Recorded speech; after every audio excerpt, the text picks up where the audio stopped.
in exchange for some valuable intelligence. As I say in my new book, he did not have horns. In fact, he gave me a nice gift when we parted ways, a blue Swedish vase. I keep it in my writing studio at my home in Connecticut. But my point is, I came away from all three meetings convinced of one thing. When the next crisis hits, the elites are planning to freeze the financial system, and they'll replace it with a new system, one not based on the U.S. dollar. When that happens, we'll wake up to a very strange and disturbing new reality. And for our viewers that are watching today, what might their reality look like that morning? How does this manifest? First, they'll have gone to bed knowing that a massive financial crisis was underway. But when they wake up, they'll find it has worsened and the contagion has spread worldwide. When they go to withdraw money, their ATM will say, closed temporarily. When they go to sell stocks, their account will say, transaction not available. When they go to their local business, that business will only accept cash if it's open. As citizens realize they're being barred from their money, riots will erupt. It's going to get really bad really quickly. How would such a freeze actually work? And wouldn't that be highly illegal? Well, it wouldn't be illegal technically because they've been quietly laying the groundwork for years. They've rigged the financial laws, changed the rules of the game to allow this to happen.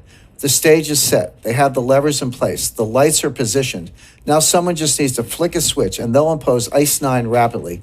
And again, all of this will be legal because they've rigged the system in their favor. Here in the U.S., for example, Congress pushed through something called the International Emergency Economic Powers Act, or IEPA. This allows the government to freeze accounts, assets, even whole institutions at will. The only condition is that there's some threat to national security with a foreign connection. Of course, with a global market, every financial crisis has a foreign connection. Any systemic crisis fits the bill. And the thing is, when the next crisis hits, it's going to be so bad, President Trump won't have any choice but to go along with the elite's plan. Wow. That is, you have to admit, that sounds somewhat hard to believe. Now, how could these operatives actually freeze a whole country's financial system? Well, fortunately, we have some recent real-life examples to study. The elites have been conducting a series of dry runs for years, leading up to ICE 9. Look at Cyprus, for example. A few years ago, the Cypriot economy was in trouble, especially the banks. The IMF stepped in and loaned Cyprus $10 billion, but the loan came with strings. Now pay attention because this is precisely what they're going to do, but imagine it on a global scale. So in exchange for the capital injection, the IMF demanded control over the Cypriot banking system. More specifically, the IMF froze the entire system, literally every bank in the country.